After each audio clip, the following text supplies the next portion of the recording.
Sarap naman na feeling yung lagi kayong magkakasama, Kim Pao. Keep safe and God bless.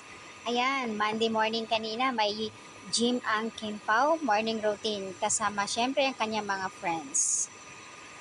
Ang sarap nila tingnan, di ba? Kim Pao is forever and ever always.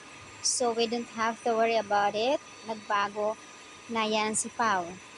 Andito kami to support you guys. Huwag mo pakawalan yan, Paulo. Si Kimi, sobrang napakabait yan. Siya yung gusto namin para sa'yo. Oh. Ayaw, hanggat maaari, ayaw sana namin mapunta si Kimi sa iba. Gusto ko si Pao lang. Grabe. Bagay na bagay kayo and both talented. Our Paula Filino looks so fresh, handsome, at syempre naman, blooming si Kimi. Beautiful. Pansin nyo guys, laging masayahin and active ang ating Kimi ngayon. Sobrang masayahin talaga. Dati, ilag si Pao sa social media, mga picture, mga video.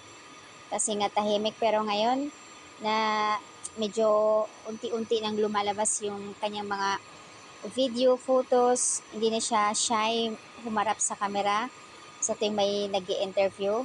At syempre naman, andyan si Kimi, laging sabi nga ni Pao, she's always beside me. Love your tandem ngayon. Grabe.